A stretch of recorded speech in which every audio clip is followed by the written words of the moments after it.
Isn't she lovely? Isn't she wonderful? Two weddings at the same time. What a scenario. Will Ferrell and Reese Witherspoon used to be in better movies. Instead, they're in this shit. Isn't it wonderful? God, it wouldn't end. It wouldn't end. It's fine. It's a movie. It can't hurt me. It only mortally wounded me. It's fine. It's fine. You're cordially invited to watch wherever the fuck this shit is. It's an Amazon original, by the way. It was written and directed by Nicholas Stoller, who apparently used to do good movies. I don't know how based on this. Forgetting Sarah Marshall was pretty good. Get Him to the Greek kind of wasn't. Neighbors 1 was okay. Neighbors 2 wasn't necessarily great. Storks. Who remembers Storks?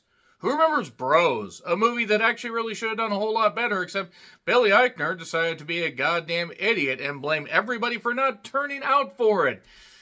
Maybe he should have tried making a better movie, because Bros should have actually been a slam fucking dunk. Enough about that. Check out my review of Bros. So yeah, Will Ferrell is Jim. And Reese Witherspoon is Margot. Or Margot. Margot is better. I'm just going to insult this movie as much as possible.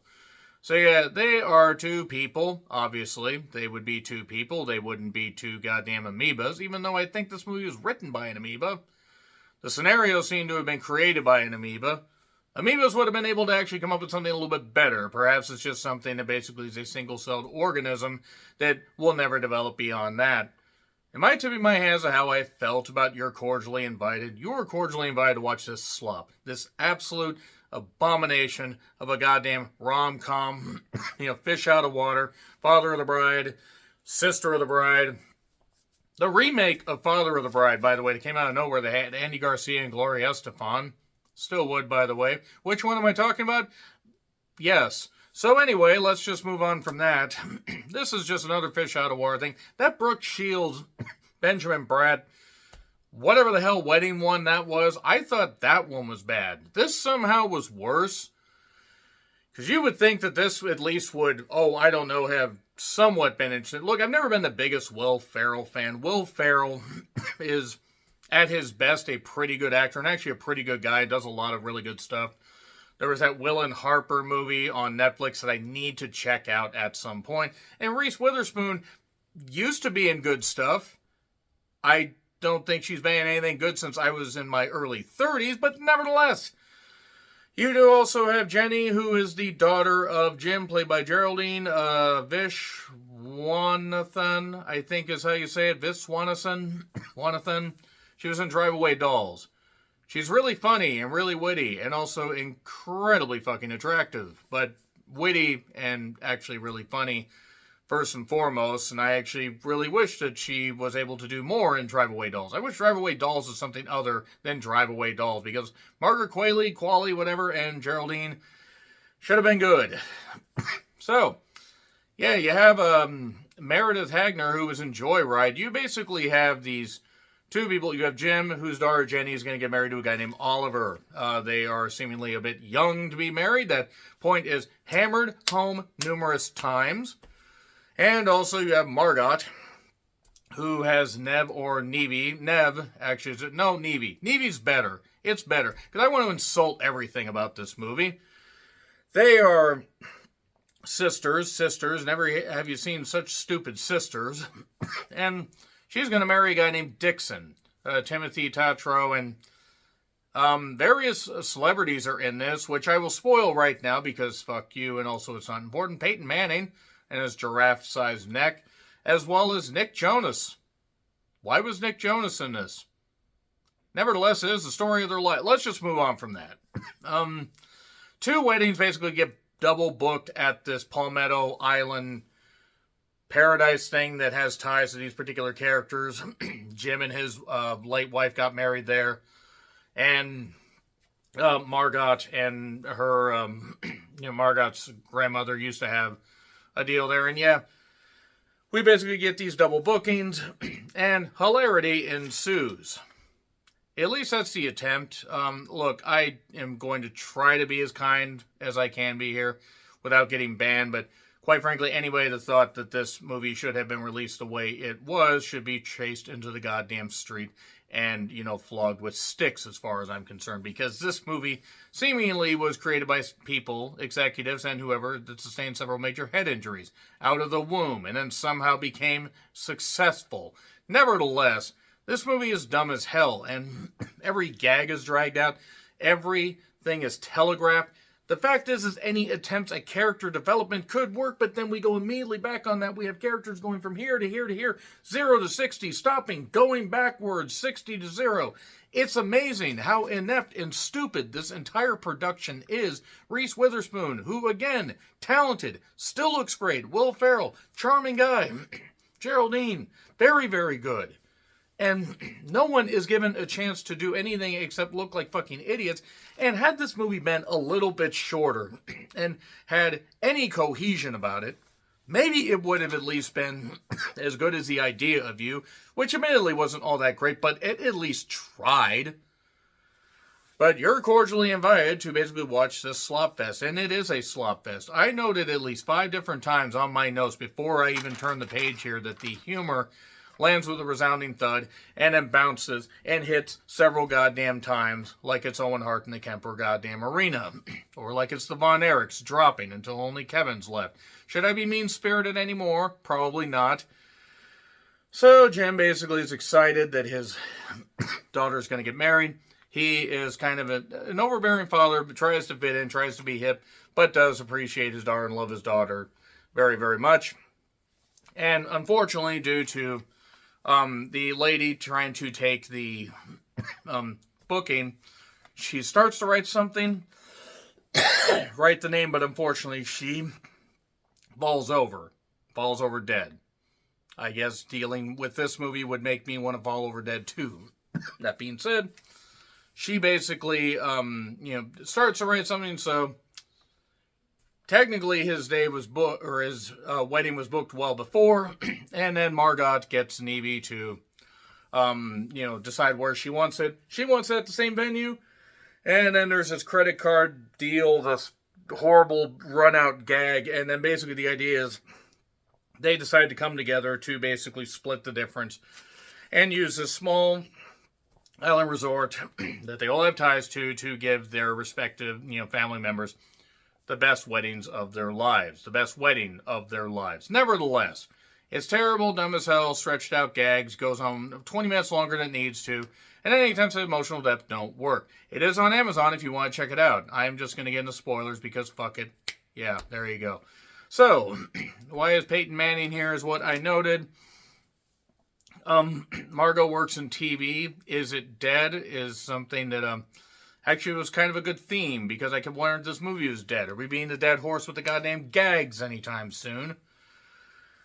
There's also this overarching story with Neve not wanting to, not wanting to have Margot tell the mother that, oh, by the way, I'm pregnant, we can't do that. The mother will be, absolutely insane. By the way, at exactly 10:37, I fucking counted and I time coded it, the credits start. Seriously. Why do we have such long intros? Just have the credits go over the opening a little bit, unless you're doing an action movie to hook the people, and then at least 5 minutes in, have something. But no, you can't fucking have that. They're double booked. Jim and his wife got married there. The mother died when when Jenny was very young, by the way, and he has never been the same since and has tried to basically be the best father possible. Margot ends up, meaning well. She's kind of overbearing, but also she just wants to make sure that her sister has a really good time. The problem is both these people are really flawed. Everybody else is flawed around it, and none of these character motivations really create any tension. They just create annoyance. Like, you don't care about any of these people. I don't care about any of the people getting married. I don't care about any of the people in the background. An alligator could have come up and swallowed them whole, and I wouldn't have cared. Maybe for the people, but not for the characters themselves. Casey and the Sunshine Band plays. We get various ridiculous, licensed songs being used. Jim fits in with everyone. Margot doesn't because she can't even remember the names of, family members as kids. So then, Islands in the Stream, I believe is the name of the song. It was one that was sampled for Ghetto Superstar, which more people might remember. That being said, you have Jim and Jenny doing that, but that's more of a song for a couple. It's a bit weird. And then Margot accidentally hits Jenny because she's drunk. And also, Jenny's nervous. You think there's going to be maybe a bit of a bond. There's an idea to split the venue and have it go where it's like, oh, we'll have part of the sunset, you'll have the sunset for the respective weddings.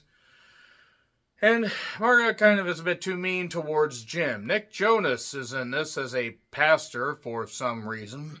And Jim decides, oh, you insulted how I do my daughter's hair, made her look like a road whore. That's her words, not mine. And maybe it's road head from the road. Well, anyway, moving on from that. So it's rough, by the way, because her head will always hit the steering wheel. Nevertheless, Jim basically extends the whole goddamn wedding. I do recognize the friend that was, the friend who was like the main bridesmaid or maid of honor or whatever, but it's like I can't place her right now. But she has been funny in other projects, but was not funny here. Neve and Dixon end up going kind of into the drink because Dixon didn't want to be didn't want to do the weighing on the dock. And Jim decided this idea was to have this boat captain go by and splash them once. Well, unfortunately, he ends up doing it again, mistaking Jim's instructions and knocks the dock in there, and everybody gets wet and everybody's upset. We are only halfway through the movie at this point, and all this stuff has happened. So, Dixon is pissed. He's like, we need to be honest with the family. Neve is being weird. Margot and Jim obviously are going to fall for each other, but we have to do more, stuff of them sniping and being stupid with each other. He apologizes for what he did. And then there is a point where Margot, Neve, and a couple others they're going to go chaos monkey over this. It's like Chaos Emeralds for like the apes and Kingdom of the Planet of the Apes. So then sabotage a reception to the point that one of the bridesmaids gets burned when alcohol gets spilled on the candles. None of this stuff ends up really mattering, by the way. There is a zebra from the show called Masquerade. Not the song Masquerade, Every Ass is on Parade. Thank you, Derb, if you haven't been watching this. And then Margot sees, oh my god, Oliver's kissing another woman, but just sees the shadow. Doesn't realize that people are wearing the same hats. So, it turns out there's another guy that was wearing the hat. And Jim takes it upon himself after hearing this from Margot. No, I will tell her. And does that, but then ends up ruining the wedding, basically. A little bit earlier, the idea was, oh, you two were going to stay in Atlanta. Well, no, Jenny's got graphic design. Oliver's got his music. They're going to go to Memphis. They're walking to Memphis. They're going to walk and do graphic design and singing. They're going to be walking in Memphis. And I really don't know how this movie wants to feel. Mark Cohn, I am not. Unfortunately, Mark Cohn is dead, or otherwise I could be really in trouble. So, at least I hope he's dead, otherwise I feel bad. So, yeah, Jenny kind of just gets all upset here. They do some upstaging, Oliver and her, basically kissing random people, but then it turns out it wasn't them, it was somebody else. And then Jenny and Oliver leave. Dixon says, look, to Neve, we have to go tell your mother that you're pregnant. And then they do, and they're accepting of it.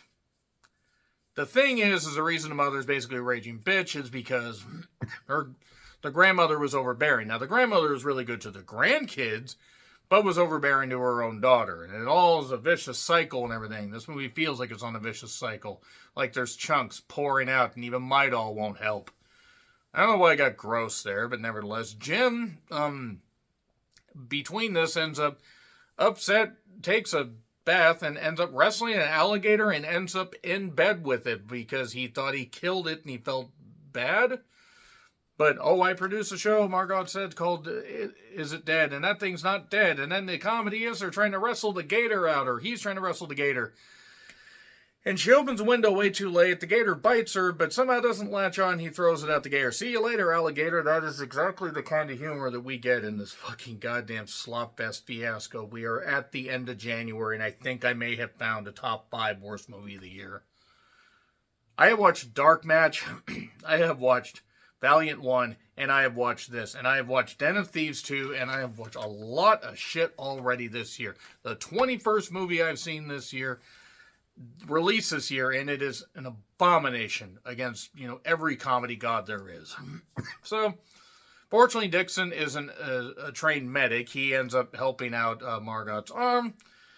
And the only way to save her, massive blood loss is for the sister to transfuse some blood, and they just happen to have the equipment here to do this. But an island is 40 miles away. Then they apologize. Jim ends up basically saying, I need to go save my daughter's marriage because there's a TikTok that they did where they know where the camera is, but no, they're annulling their marriage. Why are they annulling their marriage?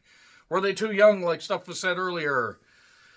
Well, I need to get back there, but she took my car. We have a fleet of cars, then there are a fleet of SUVs just suddenly there, just there. How did all these SUVs just get on the island? Where were they stored? It's fine. It's fine. They get there, and then there's this stupid comedy of him trying to get in an elevator, and all the friends are arguing, and all these friends pile in the elevator, and somehow Will Ferrell manages to get away, and I know he's a big guy, but still, he gets in to the apartment. He is talking to Jenny and basically tells a whole lot of stuff, a little bit too much TMI, I guess. And, or TMI. Nevertheless, let's just move on from that. They're talking, and she says, partly you were right, but also, can't just live for you. I gotta do my own thing, but I don't know exactly what I want to do because I just want to be the perfect daughter. You haven't. And then Jenny is talking to Margot. Margot, by the way, talked to her mother and said, hey, I didn't mean everything I said. And Mother said, no, you kind of did, and you needed to say it, and I respect that. And I needed to hear it. So, by the way, the daughter says to Margot, my dad likes you because he smiles all weird. We get a weird smiling montage, and then, well, everybody gathers for a family photo. There's some weird stripper dancing because Dixon is a male exotic dancer. Oh, yes, and by the way, during the interim here, Will Ferrell and Reese Witherspoon got together, and then we get singing over the post-credits, and this movie needs to be singing in front of a firing squad as far as I'm goddamn concerned. This movie is terrible. I can take movies as entertainment, but dear God, no laughs, nothing, any attempts at emotional depth, land with a resounding thud. It's terrible. It gets an F. Agree, disagree, what I said, like, share, subscribe, Twitter, Letterboxd, Blue Sky handles in the description. I'm John Rentlin. I'll see you soon.